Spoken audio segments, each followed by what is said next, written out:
Hey Barb, how are you, ma'am? I'm doing well, just running a little bit behind. Sorry, ladies. Okay. That's Before we awesome. So, go ahead. you're fine. Go ahead, Lynn. I was just going to say before we get started, because Barb will not tell anybody this on this call, in Philly, she was one of the winners. She won Yeah. $10,000 for her pitch. Yes. Yay. So And we're celebrating. Barb is Thank also our you. star this year as well, representing our RPO. So That's true. we're excited about all of Barb's success and everything that she's doing inside the RPO and outside of the RPO as well. I Thank you, love it. ladies. Anyway, we're bragging about you, Barb. Sorry, I had to take the opportunity. Thank you. Go ahead, And Barb, Molly. you were amazing, by the way. Not only your pitch itself, but all the things you're doing to help young folks get careers and learn and grow. And I love the drone technology you bring into your business. I was super impressed by the content as well as, of course, the delivery. So really excited for you. Thank you, Molly. The give back Awesome. is our passion. I'll talk more about that than I will about Dirty Steel. So. Cool. Awesome. So I guess there's no real like formal. The whole point of these talks are for us to get together as a group and talk a bit about our own company ESG journey, where we're at, what we know. Certainly, when we were in the forum meeting that was in Philadelphia last week or 2 weeks ago, whenever it was last week, I think. Anyways.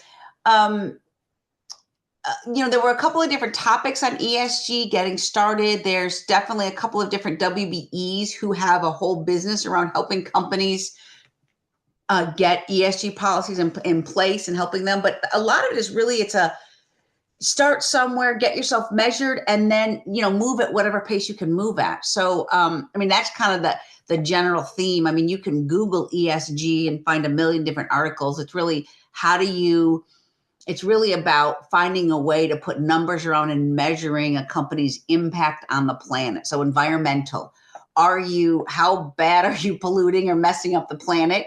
And what are you doing to start to decrease that?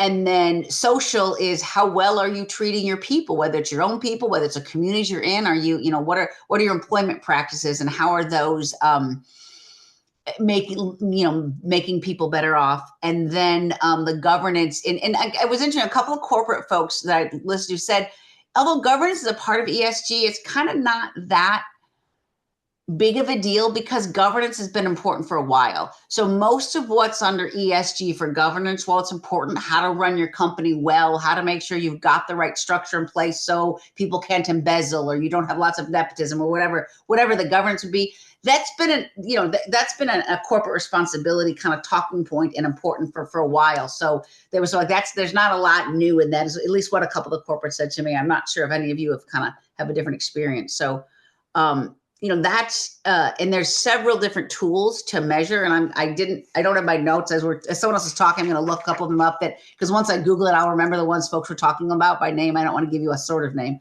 that you can use to go. There's a couple of measuring that you go in. You would take the test. It gives you an ESG score, and what everybody said is it doesn't matter how bad you are. Get a baseline. And then the whole point of ESG and the whole point of this movement is to each year or each 2 years, improve. So even if you're pretty clean and pretty good, how can you get a certain percentage point better overall is sort of the whole point of the initiative. So I'm going to let Barb, either Barb, you want to share a bit more about what you learned, or have some folks share what they're doing in their companies. And I'll just say in my company, we're B Corp certified, which in talking to folks, I haven't done a lot of looking at the ESG tools, but apparently B Corp certified is pretty stringent compared to the ESG stuff. So I'm probably pretty well along the journey. But again, being in ESG, you're supposed to keep getting better. So that's what those tools will help us move forward. So that's my story. And Molly, I will jump in and thank you for that and just everything that you're talking about. And in the conference last week, just piggybacking on, where you get started. A lot of us are already doing things in ESG. And so now it's measuring. And that was one of the big takeaways that I jotted down with my notes is what are you already doing, addressing ESG. And then now you need to measure it and be able to tell that story. and have the goals in place and have the metrics in place that where did you start at? And because if you look at your companies, one thing that everyone was talking about, and I'm sure it is, for every company, we're doing something. Everybody is doing something already. And now it's a matter of identifying that with the purpose of measuring it and identifying that this is, where we're starting at. This is where we want to get to. This is why we're doing it, and incorporating that into your story. That was one of the bigger takeaways that I had from last week, and with talking with people and just really being intentional, like everything. Being intentional in your company when you're looking at, spending with other women and small business and what have you. You have to start somewhere. And how does it fit into the fabric of your company? So Molly, you really covered everything very well, from at least the takeaways that I had from last week, and where we're going to start doing, which of course, part of our goals and part of our strategies, we're putting those in place with the intentionality of this is what we're doing, what can we be doing more, why are we doing it, and really driving it home within our company culture, that it becomes our culture, it becomes a norm, and it becomes intentional. So I just wanted to add that part in. I think you pretty much summarized it very well, Molly, with the takeaway from the conference.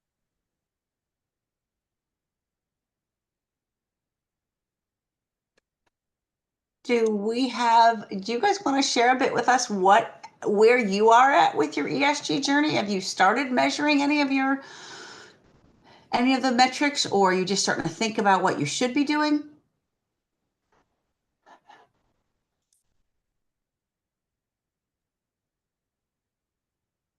This is Laura Right. Steinbrink from Emerald. I can jump in here.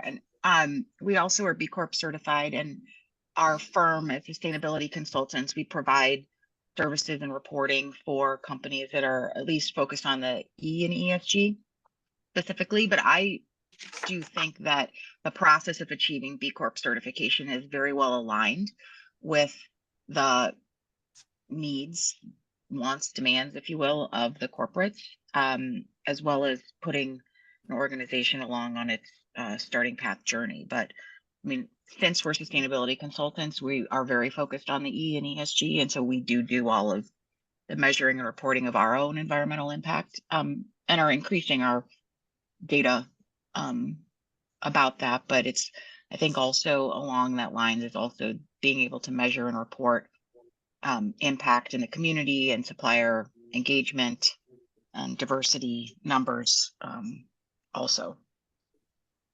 And just setting up tools to measure all of that.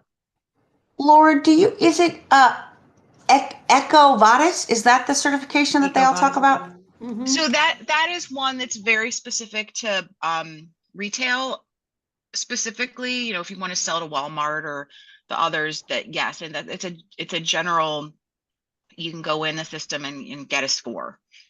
So depending on what your product or service is, that may be the easiest and best way to get sort of on the board. Like, we don't use it because it's not who we're selling to. They're not asking for it. Who else? And that was again just what people were mentioning at the tables that I were. What tool do you use, or what are some other tools for like a different focus or different purpose folks might want to think about using for measurement? Well, we specifically use the B Corp assessment. Okay. Greenhouse gas emissions reporting. There's lots of tools to help with that. And if people are interested in understanding their emissions impact, scope 1, 2, and 3.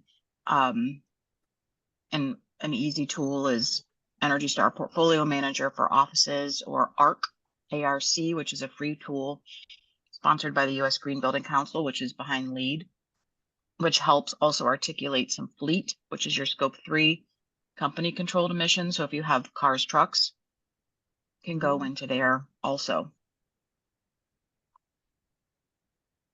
Well, what I found interesting in some of the conversation that I was involved in, we're already doing quite a bit of this. I mean, they gave examples, and the corporates agreed with some of these examples. For some of the instances where people are already doing these things, they included recycling, obvious. but recycling was one. Another one was remote work, because your workers are not having to travel. They're not having to use fuel. They're working at home.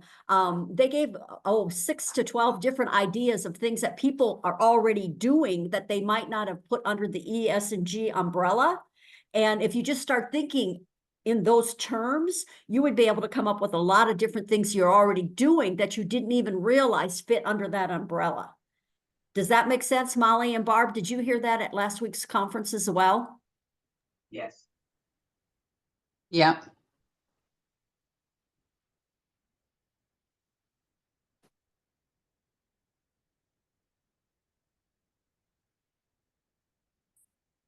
So I can just share from my company standpoint, I learned a lot last week, and I'm on this call so I can learn more, because whatever I'm doing is not documented. It's not documented as part of ESG, but I'm trying to build awareness so that I can become, have something that's more structured, because that's what the corporates said they wanted. They wanted a policy, a formal policy created from your company around ESG. And I said this earlier, Barb and Molly, before you were on. The other two policies I heard about was they wanted to make sure that you had a supplier policy, how you deal with your suppliers, and they also wanted a human rights policy. Now, those might not necessarily fit under ESG, they could, but those were the three policies that I heard in one of my sessions with about 4 corporates that said these were policies that were important to their company if you were going to be doing business with them.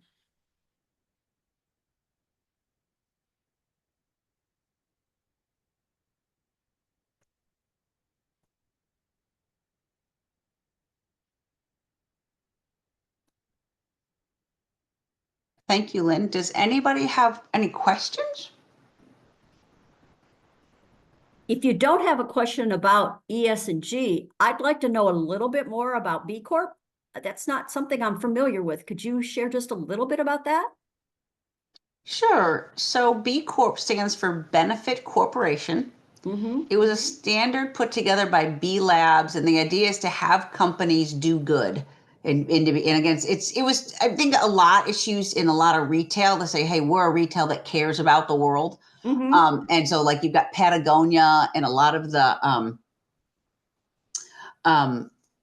a lot of the other companies like that you've seen on, like I have a big blurb on it on our, so we did it because we felt that it was a way to tell for me, it really was as much about, as I try to think about so many millennials I talk to want to be impacting the world. They want to be making this world better, and being B Corp certified is sort of, it's sort of the it's almost like a consumer stamp of approval in terms of you're doing the right things in your business. So there's a lot of it is around the way you treat your employees. So you can get a total of 230 or 270 points. If you got every single point that B Corp could give a company, that the numbers 270 or 230 is the total. To be certified, you have to get at least 80 points. And Okay. so the one thing you can get the biggest amount of points for, which is a total of 10 points, or maybe it's 15, is if your corporate bylaws, your article of incorporation are amended to make you to say, in the norm is that the reason for a corporation to be is to make money for the shareholders. That's, business 101. That's the whole purpose. And anyone on the board of directors of any major corporation, their allegiance and loyalty is supposed to be to shareholders and to shareholder value. So anything they do is supposed to give shareholder value. When you become a B Corp, if you amend your bylaws to say that other things are important to us, so we not only are we looking at shareholder value, but we're looking at it's really about benefiting all stakeholders. So instead of just having to decide on what's best for shareholders' pockets, it's what's best for a broader constituency. And B Corp thinks about that in terms of your employees, your customers, your vendors, and the communities in which you work. So you're amending your bylaws, say, look, we're not just holding our directors to what's best for making us money. It's what's best for all the constituencies that we touch, is how they should measure every decision. Okay. So that's if you amend your bylaws to do that in your article of incorporation, a lot of the points are around some of the environmental impacts, of course. That's what everyone's so worried about, like in different production processes and transportation, all of that. How do you get your emissions down, your greenhouse gases down, that kind of a thing. Being a service business, a lot of that was difficult for us. We don't measure any of that, and we just kind of said no to it. I think as we go back around to get recertified, because you must recertify every 3 years, we're going to be looking very closely at some of those things to figure out where can we start to measure and get some points. That's a lot of what the but there's also things around the community. What are you doing to help the community? So I mean, certain, like, again, B Corp is just like it's just like a lot of this with ESG. Some things were like part of what we have to do is we have our handbook has to have certain things. So we have like anti-bribery policies in our handbook. We have policies around no discrimination. And the point is that those are reviewed with employees on an annual basis. So we beefed up our handbook a bit more to add some things to it that weren't in there that they think you should have in there.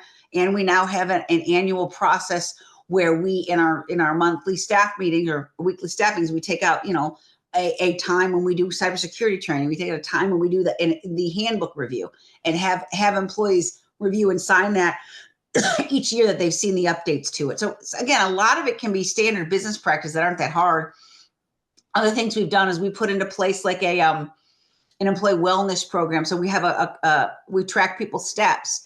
And if you have a certain percentage of your employees participating in that program, you get, so many points. So having the program gets you so many points. And then so long as you have a certain percentage of your employees participating, it gets you more points. So everything with B Corp it's all on a scale.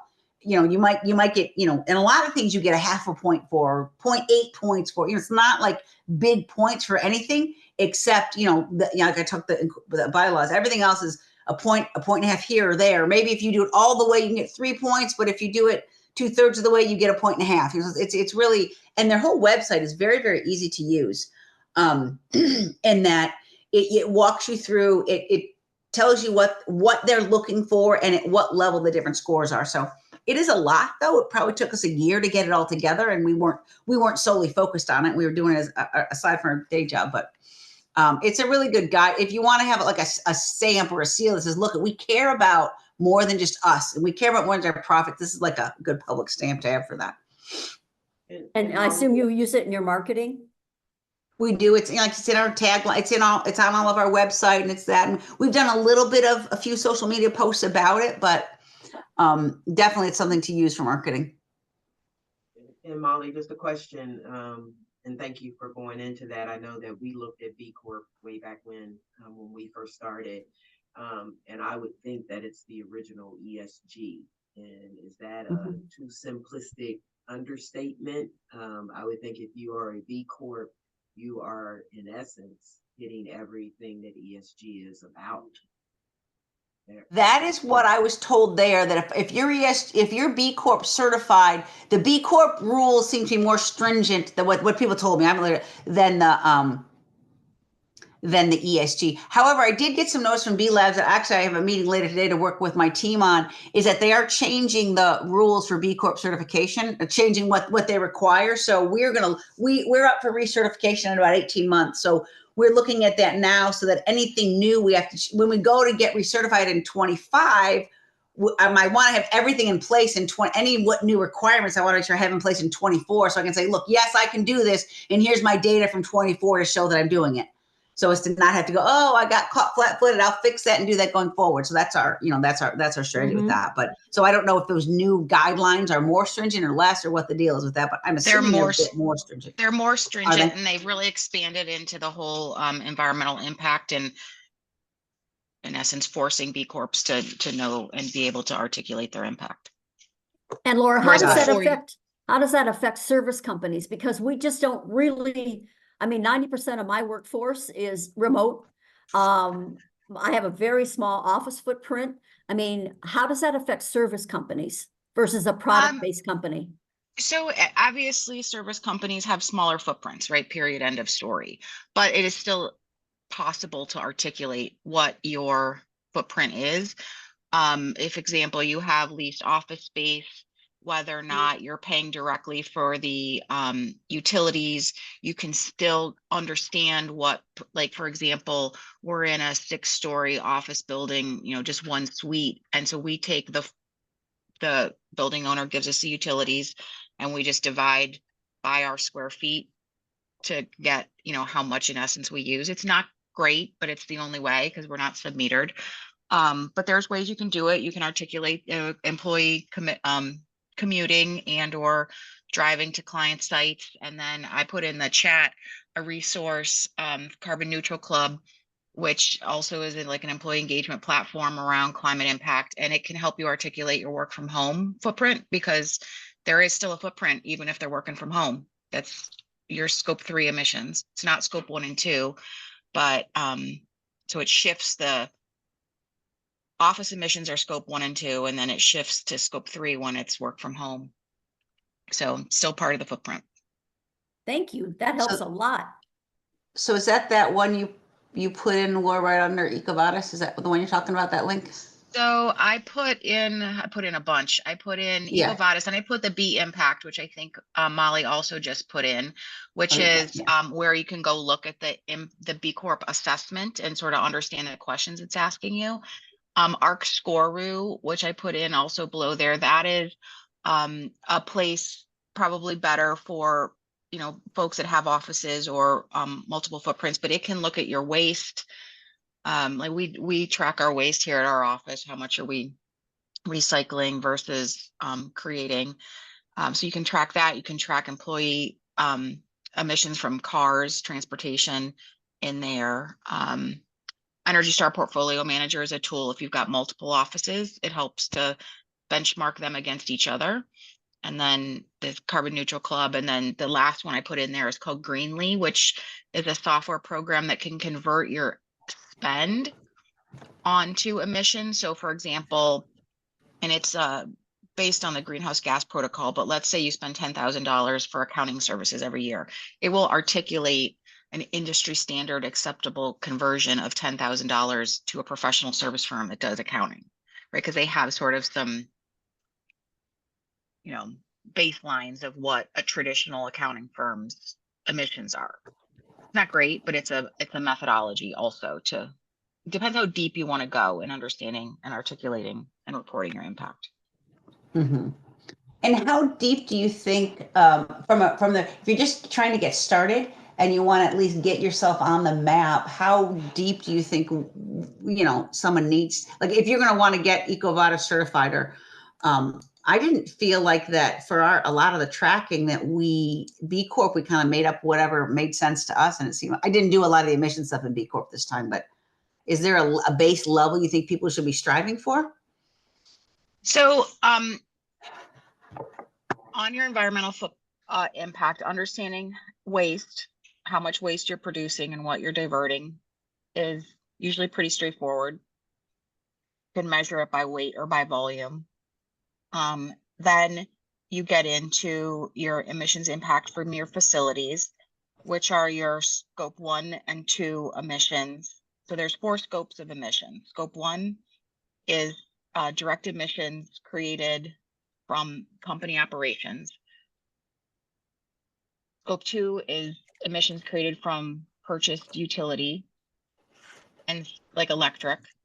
And scope 3 are upstream and downstream emissions. So if you're a product company, the emissions created for the raw materials that you're going to go create. If you're a professional service company, it's things like your impact from your employee commuting or going to the job site.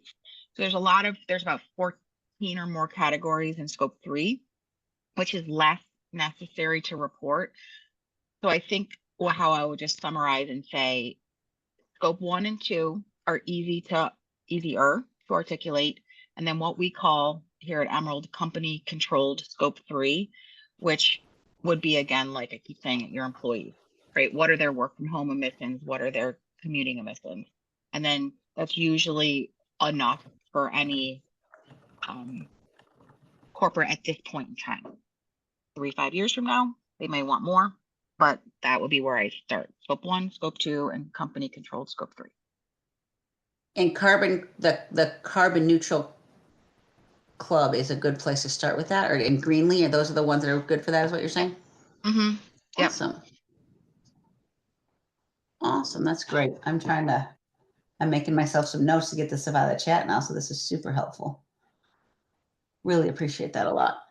Because we didn't have any of this when we tried to get B Corp certified, and we got lucky enough to have to do enough of the other stuff that I didn't need a lot of the environmental points, but I know I'm going to need them when we go for our next round. Right, right.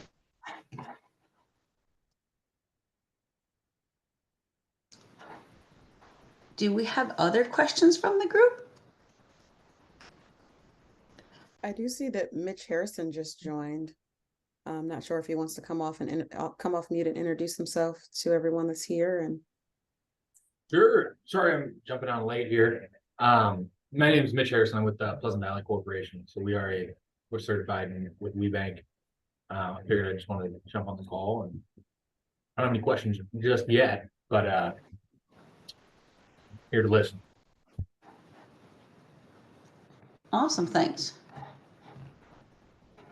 I do think this has been very informative. I am starting from the ground floor, but knowing that I'm doing some of these items and tasks within the company makes me feel a little bit better than I'm not starting from the base. But I think it's now a matter of documenting and putting something together. So thank you for sharing, ladies. Appreciate the links.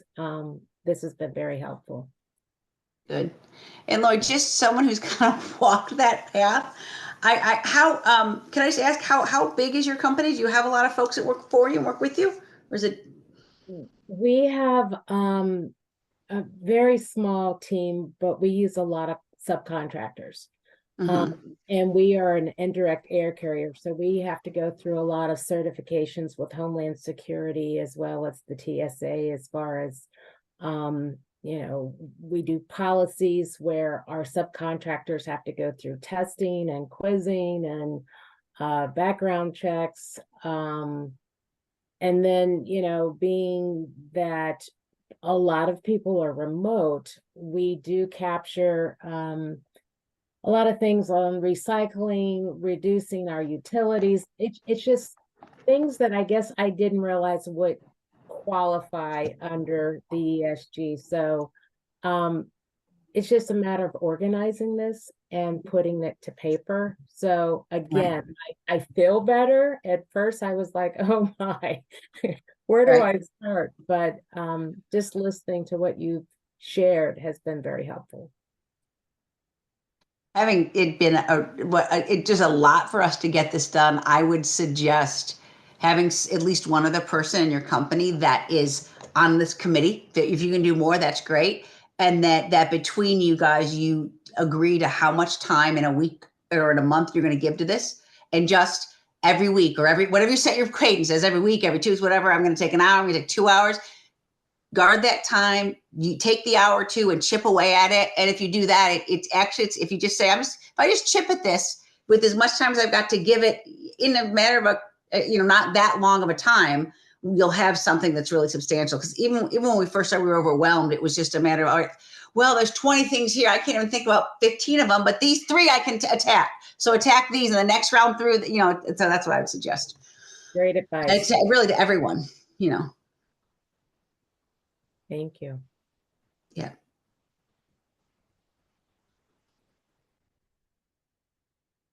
Any other ESG? Laura, thank you so much for all your links and all your help. It's great having an expert on the call. I was hoping we would not have to because we didn't get a lot of specifics when we were in Philadelphia. So I'm really glad you were here to help us. Happy to do so. Some of the and anybody can feel free to reach out if you have other questions. Yeah. Laura, where are you located? Our headquarters are in Cleveland, Ohio, but we work across the United States and internationally, so not limited by location.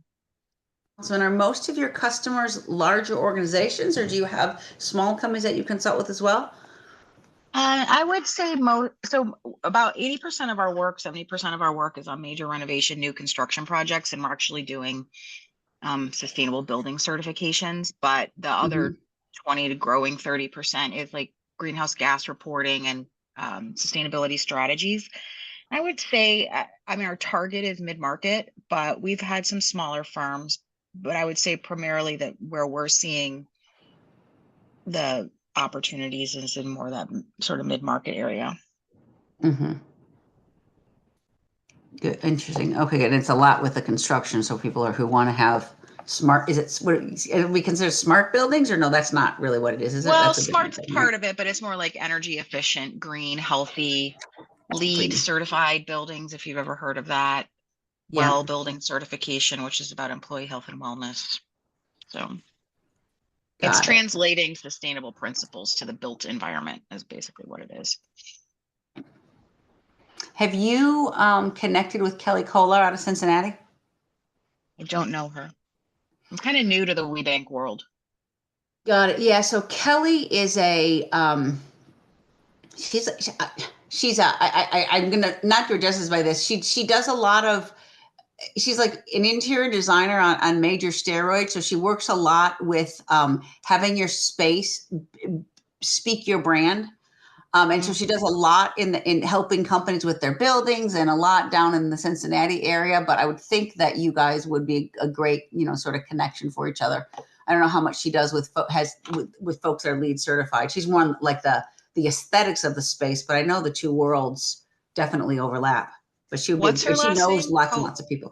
Kohler, Kolar, Kohler Design. Yep. Okay, found her. I'll send her a LinkedIn. Thank you. Yeah, she's been in the network like forever and knows lots of people and loves to reach out and talk to new folks. If you want to tell her that I suggest you guys talk, that would at least help. She'll know my name. So you won't look like a rando or anything. Awesome. Anybody have any other questions? Anybody have anything they want to share? Any big wins you've had recently or big challenges you're having in your business to pick anyone's brain about? Michelle, you've been certified for quite a while, right? Is that right? No? About 3 years, maybe. This will be my fourth,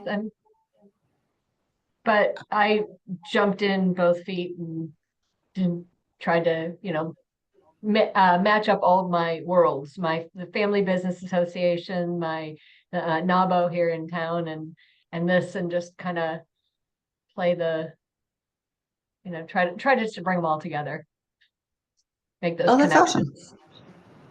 That's awesome. And did you start Quick Stitch or did you you started 25 years ago? Yep. I didn't like what was going on in the world of what we needed for our business. We had a retail store down on Ohio State's campus and didn't like the quality, the service, turnaround, all the stuff that we were getting with our custom projects. And so I went out and bought equipment and started a new company and closed down that one because it was just a better thing to do. That's awesome. And how big is your organization now? We're very small. And so that's right now we're in the process of trying to figure out how to, so we're 4 people, and we work mostly with businesses that are in the 250 to 5,000 range of employees, because it's generally they're not, we don't have enough time to spend hours up front on a smaller order. And so we need to make sure that each of the orders is sustains us.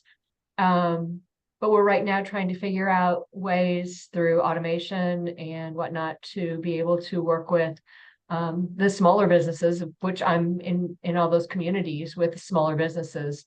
We used to do it, but trying to get orders for those, it's just hard.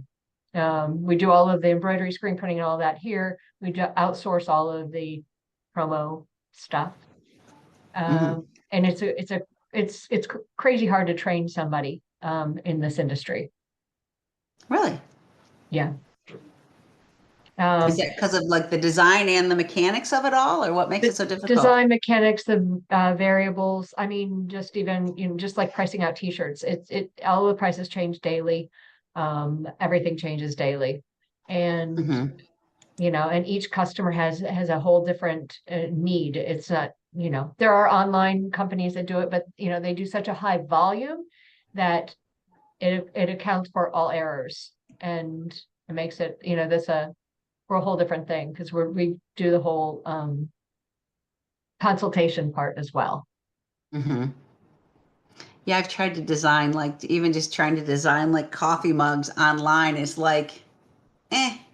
So I get it. It's like, it's a whole different thing of someone actually, I've always been looking for someone to help me with that stuff, and it's hard to find, and I'm tiny, right? So That's what we, you know, we'll say, you know, your money is best suited for this type of thing, or, you know, with your audience that you're trying to reach. Like, so we bring in all the aspects of marketing and branding and voice, your voice, and, you know, speaking to the environmental, finding products that are more sustainable and are not going to be thrown in the trash.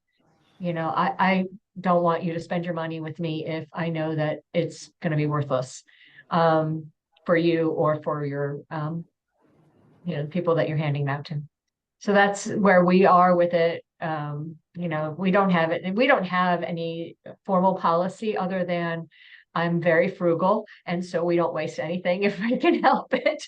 Make very few errors, you know, and make sure that our clients get stuff that they will like and they will wear. cool. That's great. Thank you for sharing that. I really, really appreciate that.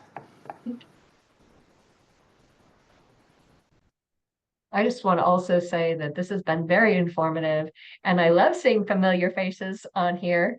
And I really wish I could be going to Colorado with all of you.